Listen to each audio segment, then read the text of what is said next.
morning, good morning, good morning, loves. It is yours truly, Dr. K. Come on in the room, come on in the room. I'm excited this morning because we have a guest. Hey, Christy, remember, as you come on, do us a favor. Drop in the chat where you're tuning in from. So, good morning, good morning, good morning. Thank you guys. I see we are coming in, coming in. Good morning, Christy. Good morning, Maurice. Good morning, Lynn, Cleveland, Ohio. I know we got PA in the house. So, listen. This is a earlier time than normal because we needed to make sure that our guests would be able to come on in and we would be able to close in time and have a great time with her. Good morning, Avril. Good morning. Good morning. We have so many announcements today, so I want to make sure that you guys are ready, ready, ready. Good morning, Michelle. Good morning, Michelle, Fayetteville, Georgia in the house. So listen, I'm not even going to delay it. Hey, Katie, Texas in the house. All right now. Listen, y'all. I had the opportunity and privilege to participate in an author's book signing expo a couple weeks ago. Good morning, Kisa. And at that author's expo, I met some beautiful spirits. And this one young lady, she came over and I watched her. And this is how you know that people are really about sowing good seeds. I watched her go to every person's table, no matter what it was, whether they were author or not, or whatever they were doing. And she purchased books and things from each and every person. And she was building those relationships. She was talking, she was working. And guys, I want to share with y'all my sister from another mister. I'm going to go ahead and bring her on. Her name is Dr. Shira Marci, and we're just going to call her Dr. Marci. Doc, you with us this morning? Yes, I'm here. Good morning, everyone. Thank you so much for joining. Thank you so much, Dr. K, for having me on. I'm truly honored to be here, and it was such a pleasure meeting you as well. So I do want to just share a little bit about myself. Of course, I am Dr. Shira Marci. Most of those close to me call me Dr. Marci. I am a recent published author, which I'm truly grateful to God for accomplishing this task. It was not easy, but He truly brought me through. I am so grateful to be able to share the things that I've endured through this book. And I just wanted it to reach and impact so many lives and inspire and encourage as many who are willing to, to read it, to support it, to just hear my journey and my story. So that is just a little bit about me. And I just can't wait to, just really dive in with you guys this morning. Amen. Amen. So, Dr. Marci, as we were at that event, they had all of the authors stand up in the front and they began to tell their story. And as I listened to you, I was like, oh, our paths are similar. So, just talk to us a little bit about the journey, because I know it's always a journey when you're getting ready to write a book.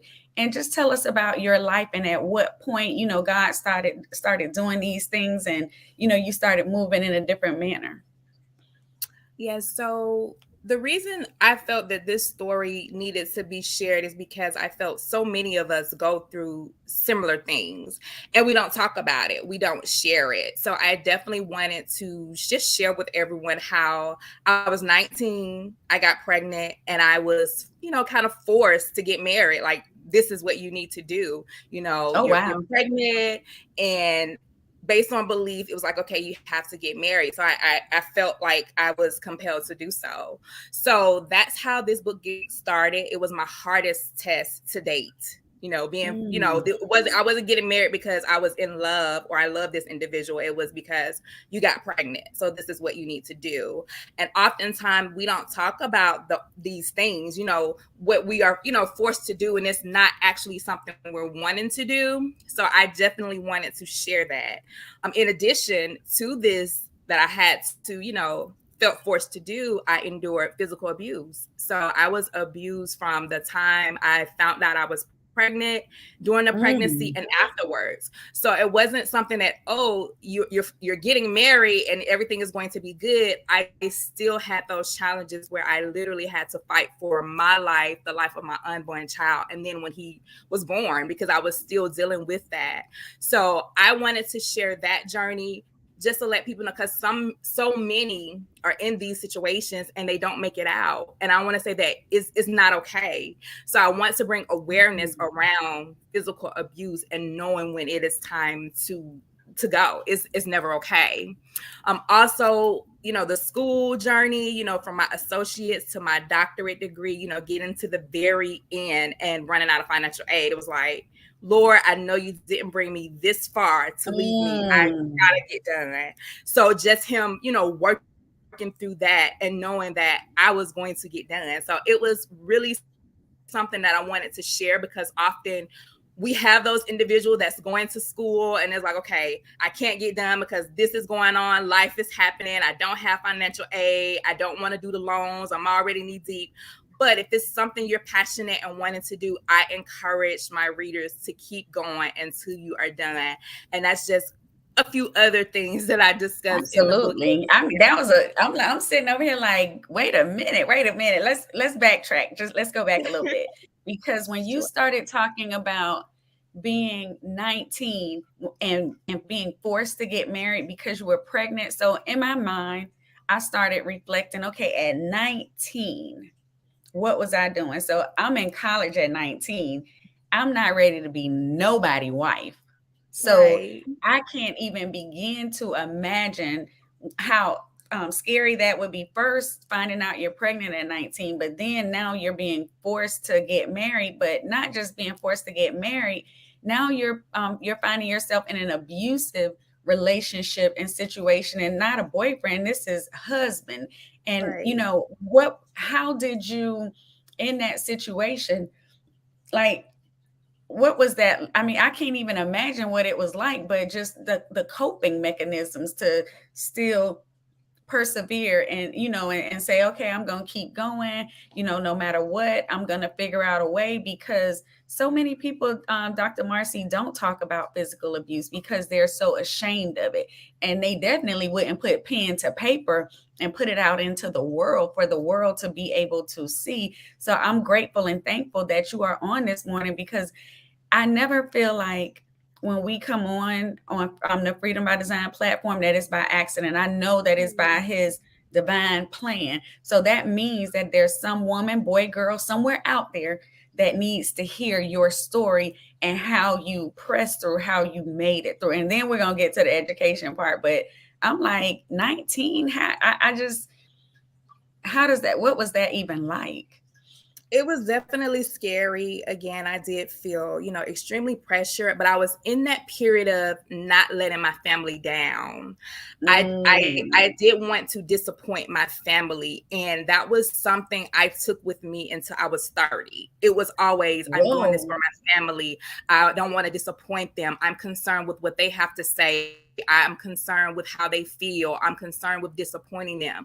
And I had to get to that place. And although it took me to 30 to get there, I had to get to that place to say, hey, there's only one individual that can judge me, and that's God. I'm no longer living my life for my family. I love them and I value their opinions, their feedback, but I'm no longer living my life for them. At the end of the day, God is all and the only person that can judge me. So it took me a little time to get to that point. So I think when I dealt with the abuse, or I know when I dealt with the abuse, it was during that time where I didn't know my value. I can admit Mm. that my self-esteem wasn't where it is now. So things that I accepted and I dealt with longer because I feel like, okay, I was supposed to get married. This is what I needed to do. So I dealt with it as long as I could. However, I let my parents know, because there were times where they had to come and Good. get me to make sure that I was safe. So I would stay with them for a while, and then I would go back because things would seem like they're normal. And then something would happen and we would be right back in the same place. So it's like I always had the support of my family. They were not okay with anything happening to me. So if I needed to go to Amen.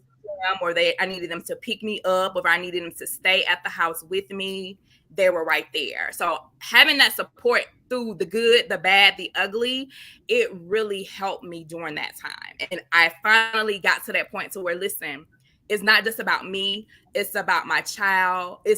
We can't do this anymore. Mm.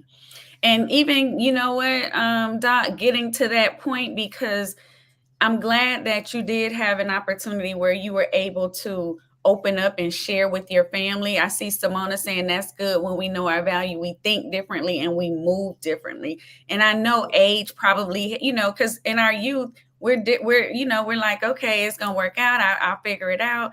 But I'm glad that you were able to reach out to your family. I'm glad that you did have that support system, because there are still so many that suffer in silence, and they suffer alone because at the hand of the aggressor, it makes you feel like, nobody gonna believe me, nobody gonna listen to me, what they gonna think about me. And especially when you said that you were so, what was important for you at the time was pleasing your family and making sure that, everybody is okay. I see Gifty says we don't talk about it because it's embarrassing to the family. And yeah, it's that light. And then you're like, I'm 19, this is my husband, this person taking care of me. Like, how we gonna figure this thing out? But I'm grateful that your family was there and you were able to, as your book says, persevere through that thing, continue to push through.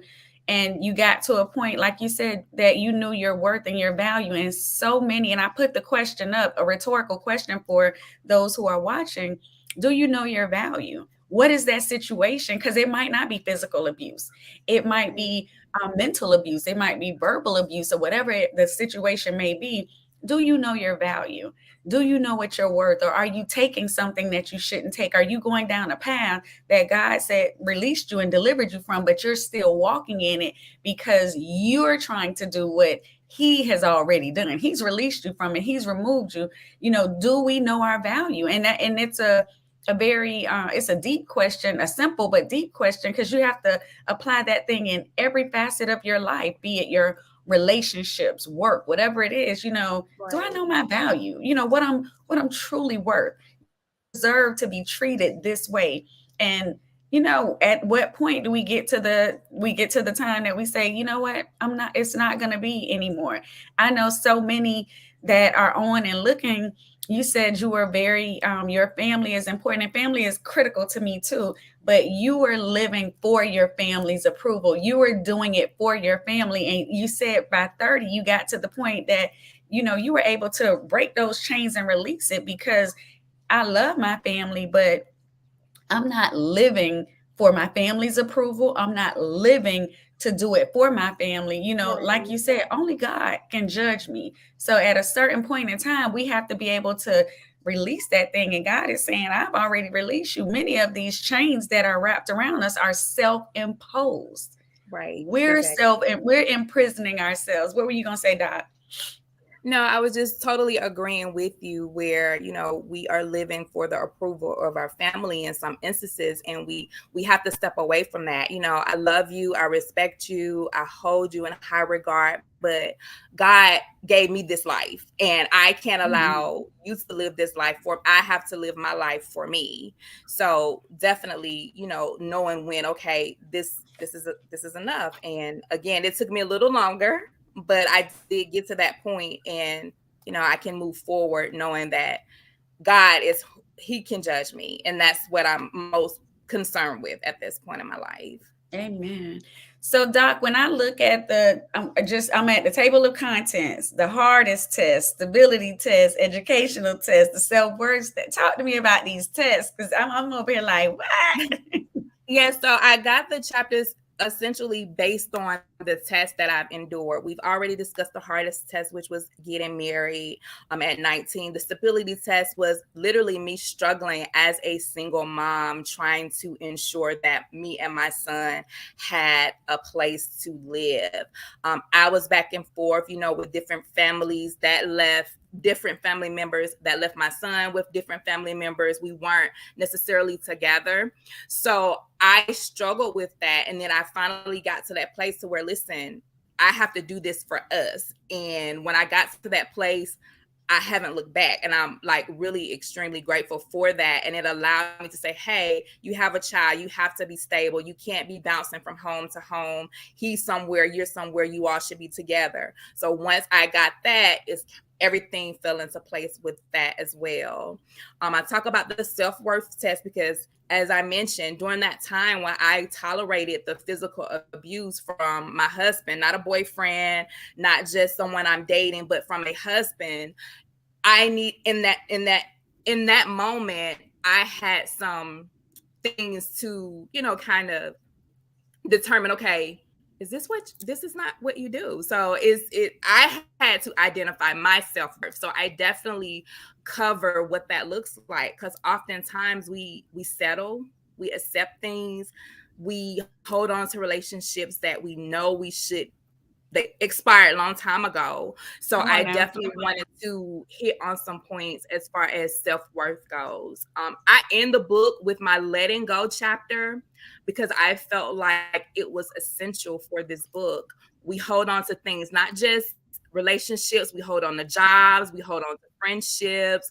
When we hold on to the very thing God is trying to tear away from us, but we hold on to it. And I feel like it's just time to just really let it go. When things aren't in sync with where you're going and what you're trying to do, it's time to let it go. So these are just tests that I endured. And that's why I felt it was essential to add those different tests in perseverance. Amen. Amen. So 19 years old, having a baby, got married, physical abuse, and I would even venture to say physical and mental abuse, because you're going through so many different things.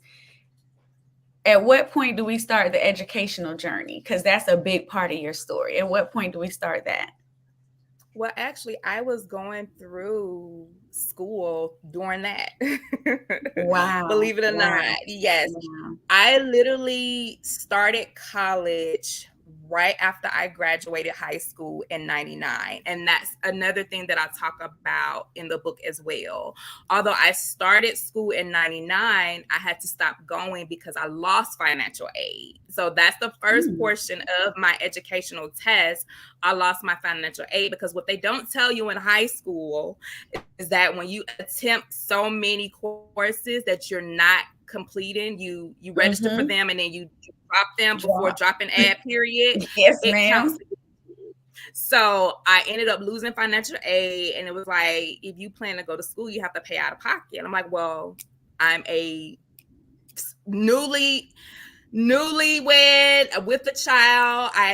I don't have the money out of pocket to pay for school, so I had to sit out. And I literally sat out of school from 2003 into 2010 when I went back.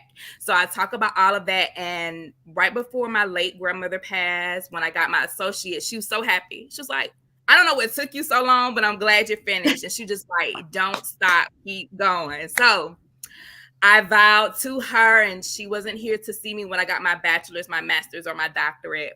But I vowed that I would keep going because it was something I wanted to do. But just having that conversation with her about how proud she was of me, she was glad I got Amen. finished with my associates, but to keep going. She encouraged me to keep going, and because it was something that I wanted to obtain for myself, I kept going. So 10 years later, I am Dr. Marci.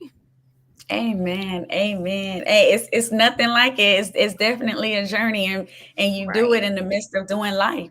Some people have the luxury of stopping everything to do it, but when you do it in the midst of doing life, it definitely looks different. But Dr. Marcy, when you said, going to college, people don't tell you about, when you drop in these courses before that drop ad period and all of that. It's the same thing with life.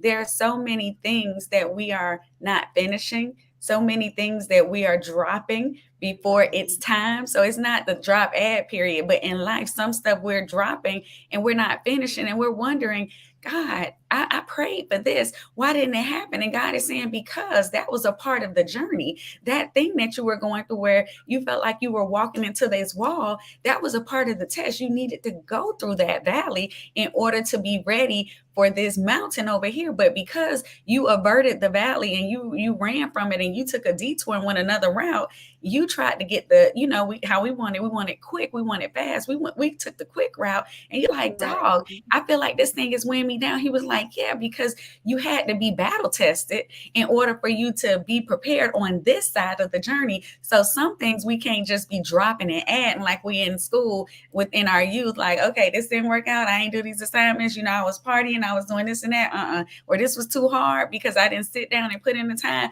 Drop or incomplete, and those things, they come back to haunt us when we look at our transcript of life, when we look at our transcript in school, and you know, we're trying to do some other things. It's like, well, what happened here? And what happened over there? And why are all of these gaps? Same thing, you know, I do mortgages. And when people are applying and it's like you don't have a 2-year history, it's like you got some gaps. And those gaps will make us ineligible for the next thing, you know, when it comes to a mortgage. But even in life, it's like, oh, why am I struggling here? Because when you were supposed to be getting ready for this, you went stage left, you went a different way, and you ran from it. So I'm grateful. I appreciate you know, everything that you said thus far. I'm sitting here like the hardest test, the educational test, the relationship test. What was the relationship test about? Yeah, so the relationship test just goes over different relationships that I've been in, with, guys that just wasn't where I should have been. And it also Mm. covers my current relationship as well, how, God brought my king to me. I wasn't out there Oh. looking, he came to me. So I cover from the relationship, with my ex-husband to, different relationships that I was in where you're dating someone who won't put a title on it. So why would you stay 4 years? I did that. So Oh. it's one of those things where we have to know, like, okay, if he's not willing to put a title on it, then why waste time? This is time we can't get back. So I definitely touch on all of that in my relationship test, which again put me in a position to have for my king to find me, not me looking for him. So Amen. that is what my relationship text covers. Dr. Marci, that's a whole word. Listen, when I tell you, when I was looking at your book, and like I said, when I heard you talk, the similarities between our journeys and our stories, because, you know, I have a whole chapter in my book somebody else has made like it's not, you know, Right. you're going through and you're spending time, and I didn't hop.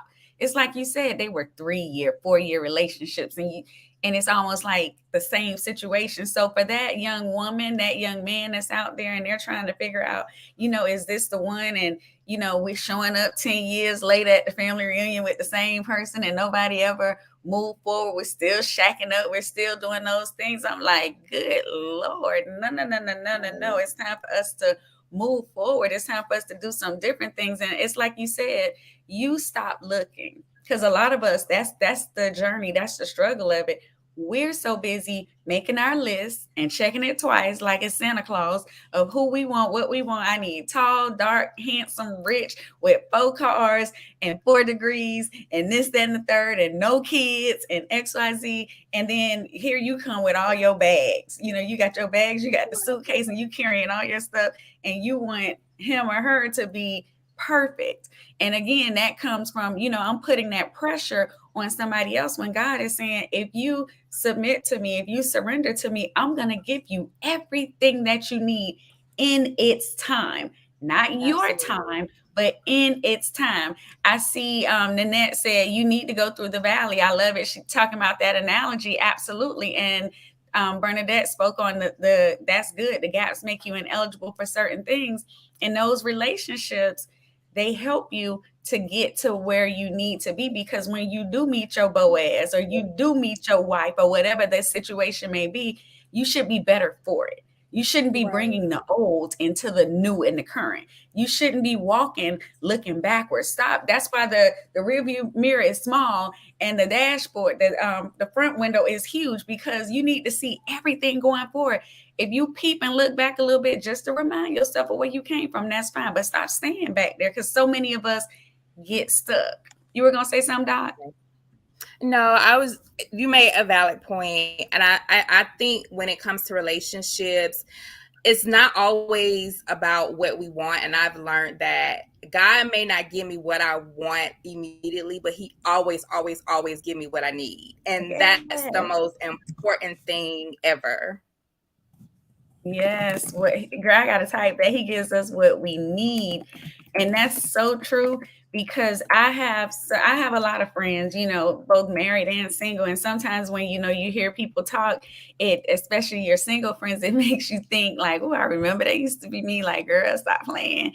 When you really submit that thing and surrender to Him, I promise you, it'll line up, and it might not look nothing like what your physical eyes say, but it's something about when that your when you have a soul connection with somebody, not a financial connection, not a physical Right. connection, not the things that go away, because beauty over time goes away. These bodies, they are, every day that we wake up, these bodies are diminishing little by little. So you need to have a soul. I want a soul connection with somebody. I want to be where God has said, this is who I want you to be with, and I got some work for y'all to do. As my sister Sarah Jake said, I want hell to get nervous when me and my husband get up and be like, what?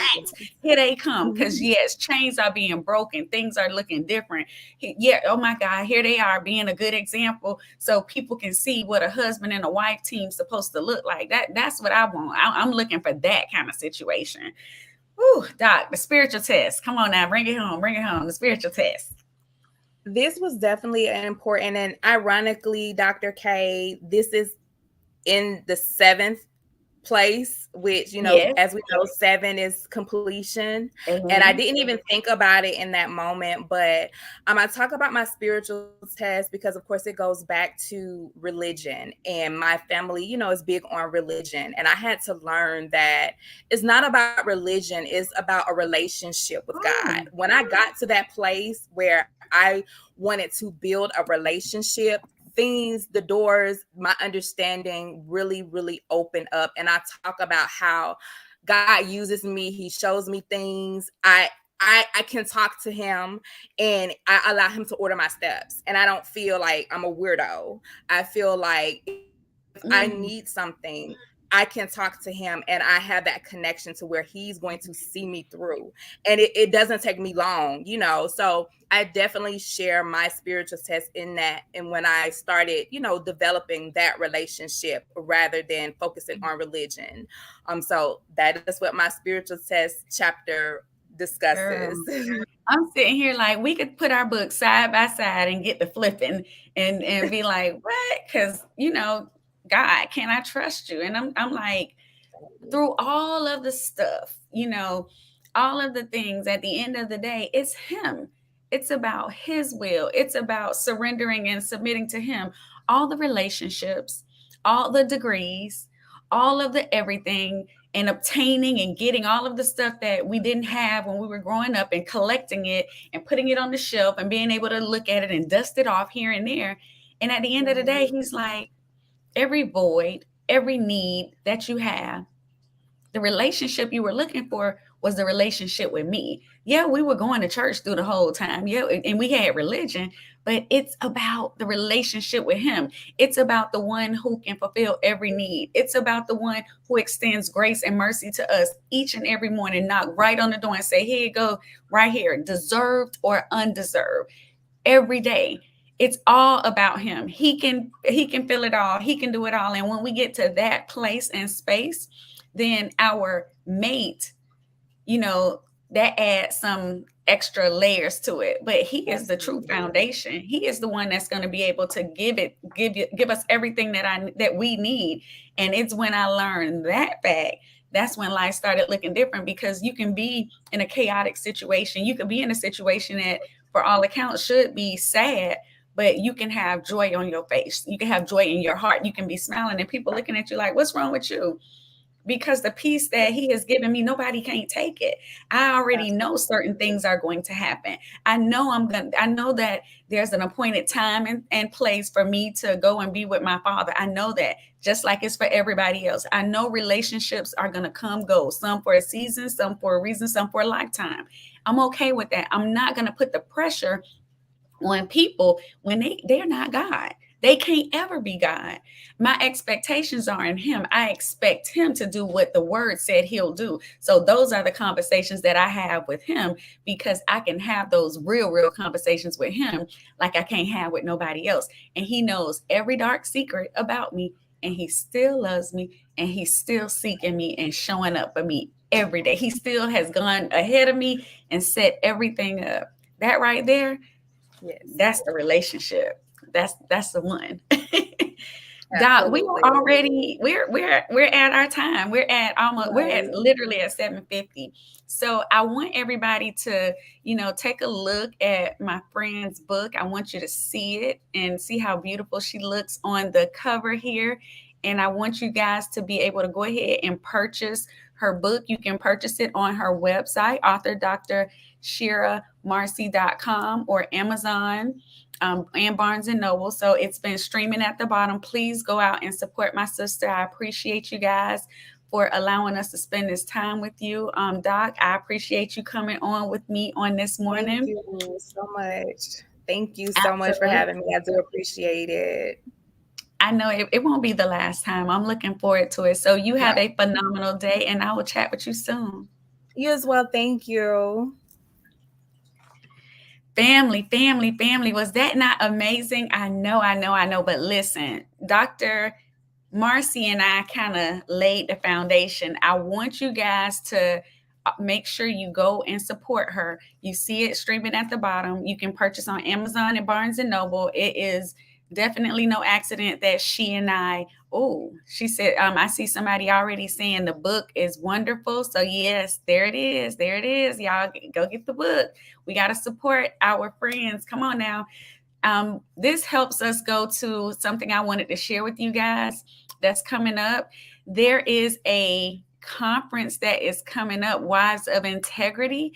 I want you guys to go ahead and register today, because guess what? We got to build our family legacy. Wives, we need to work on us. Let's go ahead and guess what? It's free. It don't cost you a thing. Y'all see my sister, Dr. Avril Osilian Samilian, is going to be a featured speaker. So we got to go and we got to support her. It's going to be on, where is Avril? Are you on, Avril? Let's see if she can drop our date in there. I want to say we're looking at May 22nd. Yes. So go ahead, if you would, and register today. It costs you nothing. So that means you can register. You can register with a friend, and it's virtual. So you can do a little tea party, whatever the case may be. Come on, guys. Let's jump on, jump on, jump on. Please support, support, support. So we just talked about some things as it relates to wives. And right now, as it relates to marriage, I'm only talking to my wives. Please go ahead and make sure that you register. Actually, the dates are May 12th through the 14th. So that's going to be in the next 2 weeks. So it's 3 days, the 12th and 14th. And the conference has over 50 plus workshops with topics such as, listen, trauma, intimacy, communication, spiritual growth, finances, raising children, and more. So I know I've covered something for you in that. Something that you needed to hear. Again, the dates are May 12th through the 14th, and the conference has 50 plus workshops: trauma, intimacy, communication, spiritual growth, finances, raising children, and more. Hurry up. Registration is only for a limited time, and it's free. Let me show you again. It is free. Register at wivesofintegrity.com. Go ahead, go ahead, go ahead. I'm excited. I'll see you there May 12th through the 14th. All right. Yes, yes, yes. There it is. Put those dates up. Y'all, come on now. Support our friends. I'm excited to see Dr. Avril and what she is going to be presenting. But you know what? At the end of the day, there's some things in that conference that I need for myself. So we have to be honest with ourselves, and we have to be able to say, you know what? I need that. It's being offered. Let me take advantage. So, on another note, I know many of you had the opportunity to tune in on yesterday evening, and we did have the gender reveal for Keenan and Elady, and it is a girl, y'all. We are having a grandbaby. We are having a little girl, so we're excited. We're excited. We're excited. It's a girl. And I guess this is the week of women and girls, because guess what? Oh, it's okay, Nita. Guess what, guys? On Friday, my special guest is a freedom friend, And I want you guys to show up and show out. We're going to go back to our regular time of 7:30, but I'm just going to go ahead and tell y'all who it is because I need y'all to tag a friend, share a friend. I'm going to get that flyer out today. Our guest for Freedom Friday this week is going to be none other than Roseanne Moreno. Yes. And that's all I'm going to say about that. Because if you know there's a story behind my sister. So get ready, get ready, get ready, as TD Jake says, because my sister is ready to speak. And she is speaking right here on Freedom by Design live on Freedom Friday. Thank you, April, for dropping the information in the chat as it relates to the registering for the conference May 12th through the 14th. Come on, y'all. Come on, y'all. I'll see y'all on Freedom Friday, and I'll continue to post the information for the women's conference. Absolutely. You got it, my sister. I love you, family. I will see you on Freedom Friday with who? Roseanne Moreno. Get ready, y'all. Bye-bye.